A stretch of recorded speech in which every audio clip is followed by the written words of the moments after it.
Leverkusen 1, Arsenal 1. We have drawn our first leg away at Bayer Leverkusen. Not the worst result, not the worst. We'll take it, but the performance, people, we need to talk about it. We need to talk about it. Before we do, make sure to like, subscribe to my channel, turn on your notifications so you know when I drop a video.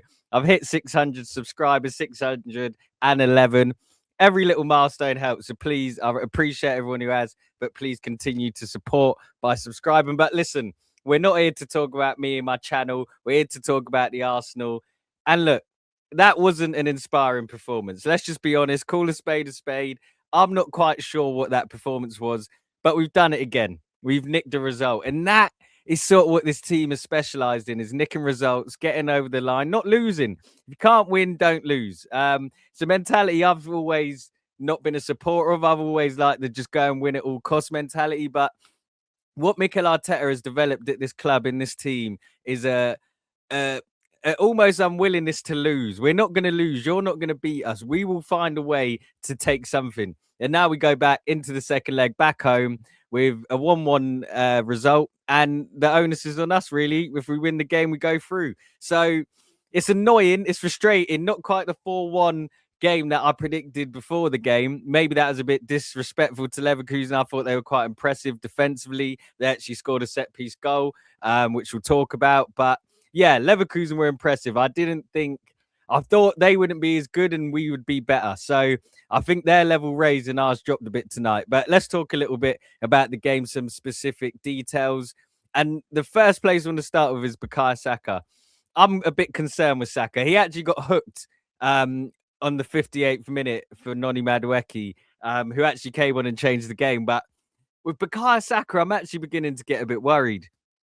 I'm worried his body's breaking down physically. Mentally, he seems fine. He seems assured. He's obviously just signed a new contract. He's 24 years old. He's the highest paid player at the club. He's arguably Arsenal's franchise player, face of the club, key player for England. And he has been since probably the age of 1920, if we're being honest. He's sort of been performing at a top level since 2021, 2022, or obviously in 2026 now. So with Bukayo Saka, he's played a lot of football, a lot of pressure's been put on him, not just by Arsenal, but by England. You think at the Euros, World Cup, Euros, he's played in the last 3 major tournaments for England. For Arsenal, he's pretty much played every game for the last 4 seasons. And I just worry it's too much. I worry it's gotten too much for him. And obviously, we know he tore his hamstring last season. He did come back to get us to a Champions League semi-final, and he was played quite an important role in that. But this season, it's well documented, his goals and assist output hasn't quite been the same. And I worry. He's been overplayed. The hamstring injury was a sign. And I just worry that Bukayo Saka's gotten to a point now where he can't quite deliver at the level we got used to. And to be honest, I'm not sure what the answer is. I'm not sure if Saka needs rest. I'm not sure if this is just the Saka we're going to get now. But I don't think I've ever seen Bukayo Saka get hooked in a game. I'm just going to read some of his stats here. 0 key passes. One thing that's often praised with Saka is even if he doesn't get a goal or assist, he impacts the game. No key passes. His passing wasn't bad, to be fair, but what we know Saka for: dribbling, taking his man on, passing, linking play. He attempted 3 dribbles and was only successful with 1, lost possession 14 times.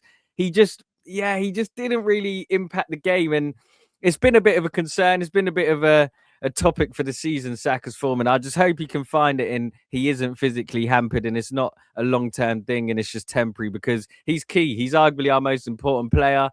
So yeah, I feel sorry for Saka at this point. But let's talk a little bit about how we ended up 1-0 down and how Madueke ended up coming on for Saka. A set piece. Leverkusen killed us with a set piece in the second half. The first half was a bit drab, not much happened, but second half, pretty much straight after the break, Leverkusen get a corner, whip it in, back stick. It's a good routine, to be fair. There's 2 players on Eze, I believe. Eze goes with one, the other, which is Robert Andrick, who could have and maybe should have got sent off in the first half. Probably would have been a bit harsh. The referee had a bit of a stinker today, to be honest. But Andrick peels around the back and he's got a free header. And it's a great corner routine.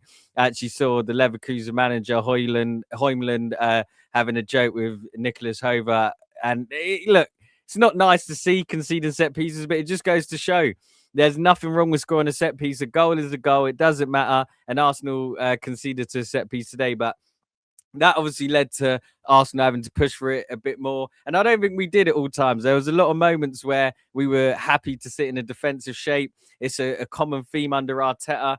I'm not sure if it's him. I'm not sure if it's the players. But there is this almost happiness to be patient in defense and not really chase the game and wait for the game to come due. And I sort of respect that. But he did make a few changes. Obviously, as I said, Saka off Madueke. And Madueke done really well when he come on.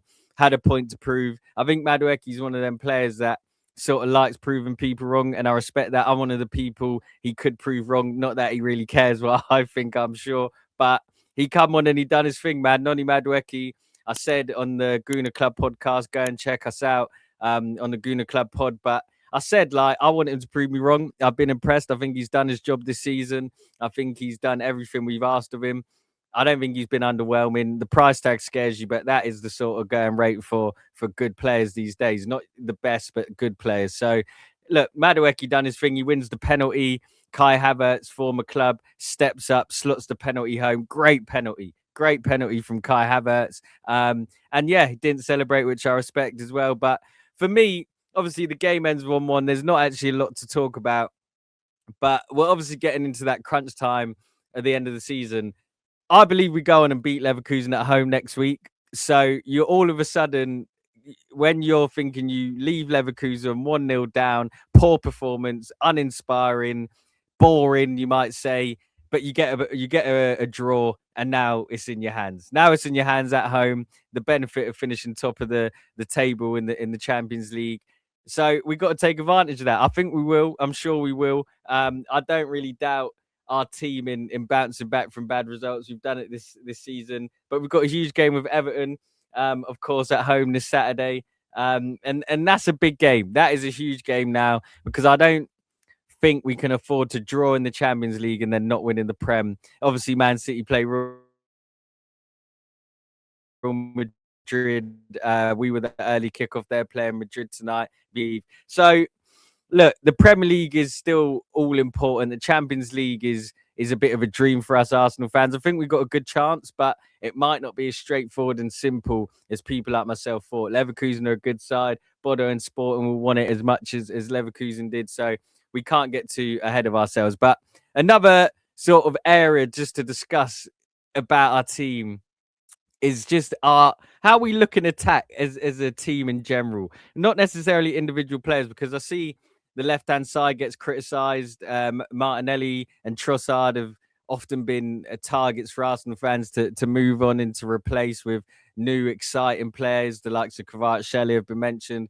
I personally think PSG would be insane to let him go. I can't see it happening. But there needs to be something. Something needs to change. Martin Zubimendi's come in. He likes to pass backwards and sideways a lot. He's not quite the player I thought he was. He's still good, safe pair of hands, but you almost need more than that when you've got Declan Rice in midfielder. And Declan Rice is so good defensively, sweeping up the danger. He done it a lot today. I don't think you actually need Rice and Zubimendi. With the players we have at the club, those are the two you should start in centre midfield. But I can't help but think, is there another player who's a little bit more like in the Pedri kind of build, where they're not a 10, they're not a 6, they're the 8 who can keep it ticking? Your Luka Modric's, that sort of player. Not those players specifically, but you need someone in that mold. I'm trying to think of names. Adam Wharton comes to mind. I could see Rice and Adam Wharton doing well. Elliot Anderson, we saw his goal against City. I think those two, for me, are the players I'll be looking at. Morgan Rogers is a player I've always said I'd love to see at Arsenal, left wing. If Aston Villa don't get Champions League football, I think that's quite an achievable target. I would spend 80 to 100 million on Morgan Rogers. I think under Arteta he can become quite good, very physical. So yeah, I do think individual players could change, and we need more. Gyökeres, I'm a big fan of Gyökeres, but today, flattered to deceive, didn't really do great. If he's on the pitch when we get the penalty, he probably takes it and scores, adds to his tally. But Havertz comes on, takes the penalty, scores. You can't complain. It's a striker.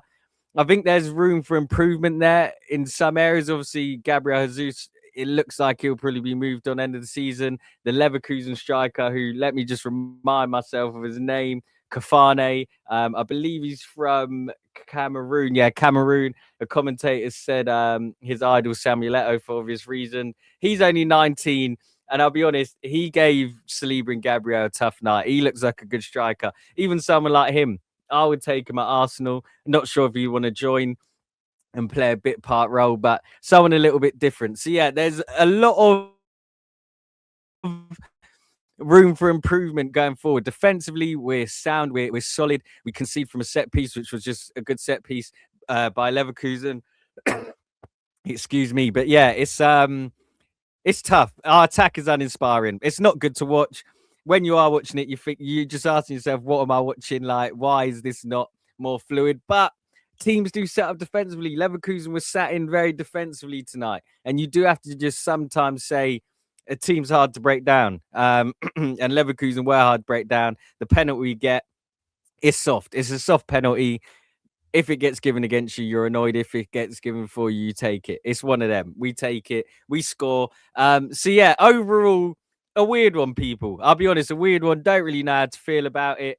I'm just trying to be optimistic and positive, but it is hard to be optimistic and positive when you're seeing those uninspiring attacking performances. It's not that the team looks bad. It's just we're not exciting. We're not playing free-flowing football, so it's hard to enjoy it. That's all it is, I think. So I think Arsenal fans should have sympathy with one another. Those who are critical. Some people just want to see fast, free-flowing attacking football, which comes at a cost at some parts. We've only conceded one goal tonight from a set piece, and then we go and score one from a penalty. So that's Arsenal. That's how we play at the minute. We play on margins.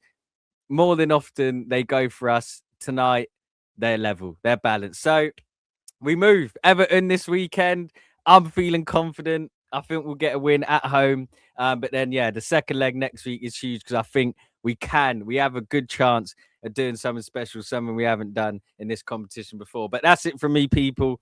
I'm going to go enjoy the rest of the Champions League games. Make sure to like, subscribe to my channel, turn on your notifications, and I'll see you next time, people. Peace.